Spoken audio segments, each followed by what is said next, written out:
స్వచ్ఛత అంటే నందిని. నందిని పాలు మరియు పెరుగు. నమస్తే రమ్మగారు. నమస్తే జయ. రమ్మగారు, ఇంటికి ఎవరైనా ఆడపిల్లలు కానీ లేకపోతే ముత్తైదువులు కానీ వచ్చి వెళ్ళిపోతున్నప్పుడు బొట్టు ఖచ్చితంగా పెట్టాలా? పెట్టకపోతే అదేమన్నా అంటే తప్పు కింద పరిగణించబడుతుందా? అంటే అనాదిగా మనకు తెలిసింది జయ, ఇవి పురాతనమైన పద్ధతులు. లక్ష్మీదేవి ఏ స్వరూపంలో ఉంటుందో తెలియదు మనకి.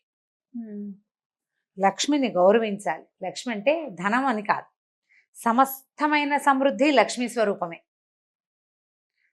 చదువుకుంటున్నాం, మనకు పుస్తకాలు లక్ష్మీ స్వరూపం. అవును, మరిన్ని పుస్తకాలు, మన పెన్నులు, మన పెన్సిల్, అదంతా లక్ష్మి సమృద్ధి. లక్ష్మి అంటే సమృద్ధి. మనకి ఒకటి కావాల్సి వస్తే దానికంటే ఎక్కువ ఉండేదంతా సమృద్ధే కదా. ఆరోగ్యం అంతే, ఐశ్వర్యం అంతే, ఇల్లంతే, వాకిళ్ళ సమస్తమైనవి బట్టలతో సహా ప్రతిదీ సమృద్ధి.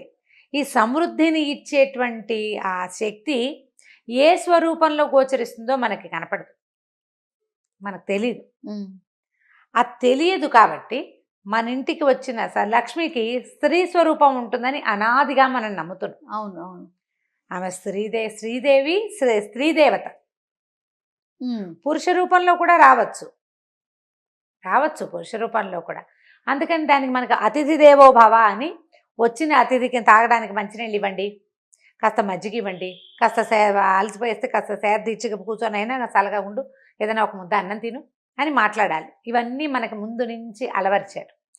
మగవాళ్ళు విష్ణు స్వరూపాలు, స్త్రీలు లక్ష్మీ స్వరూపాలు అని కూడా మనకి అలవాటు చేశారు. ఇప్పుడు ఈ వచ్చిన వాళ్ళు ఆడపిల్లలు కానీ, తర్వాత స్త్రీలు ఎవరైనా ముత్తైదులు కానీ వస్తే గౌరవించటం, వాళ్ళని ఎట్లా బొట్టు ఉంచటం, గౌరవించటం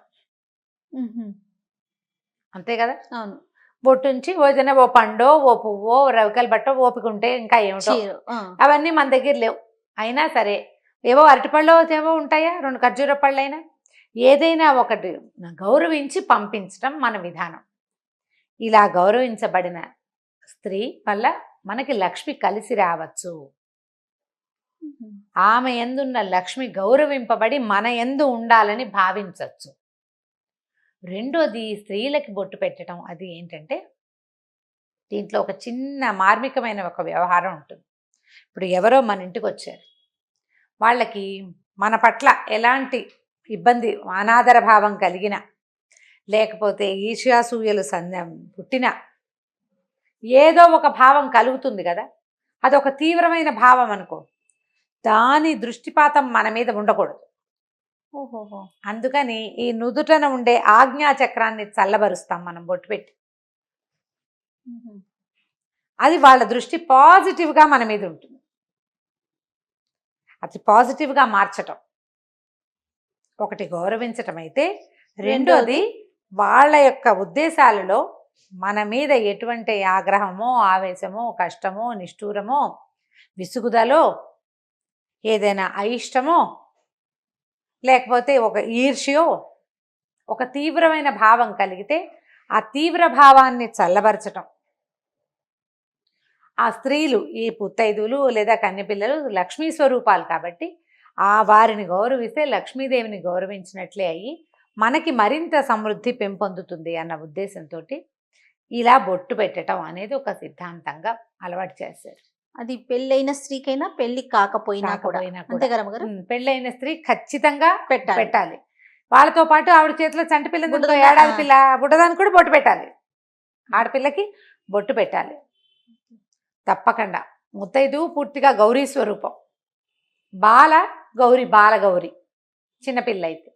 ఇది ఒక ఆచారం, ఇది మన సంప్రదాయం, ఇది మన ఆచారం, ఇది ఒక మర్యాద. ప్రధానమైనది ఇది ఒక మర్యాద. ఆ మర్యాదని మనం కొనసాగించుకోవాలి, అలవర్చుకోవాలి, పిల్లలకి నేర్పించాలి. ఉండండి బొట్టు పెడతాను అని చెప్పి ఉంచి బొట్టు పెట్టి పంపించాలి. ఆ బొట్టు పెడతాను ఉండు అన్నది ఒకసారి ఆజ్ఞగా భావించి లక్ష్మీదేవి మన ఇంట్లో స్థిర నివాసం కూడా చేయొచ్చు. ఆవిడ వెళ్ళిపోతుంది బొట్టు పెట్టించుకున్న ఆవిడ, ఆ బొట్టు పెడతాను ఉండు అన్న మాటని లక్ష్మీదేవి స్వీకరించవచ్చు. ఆ పాజిటివ్ దృక్పథంతోటే మనం బొట్టు పెట్టాలి. పెట్టేటప్పుడు మనం కూడా శ్రద్ధగా ముందు మన మొహాన్ని ఉంచుకుని అప్పుడు ఆ చేత్తో తీసి ఆవిడ ముఖంలో పెట్టడం, ఏదైనా పండో ఫలమో ఏదో ఇవ్వటం. కుంకుమ బరట పడిపోకుండా కాస్త జాగ్రత్తగా పెట్టడం. ఈ కుంకుమ అనేది మంగళ ద్రవ్యం, చాలా జాగ్రత్తగా ఉంచుకోవాల్సిన ఆ పద్ధతి. ఇవన్నీ కూడా మనకు ముందు నుంచి అలవర్చారు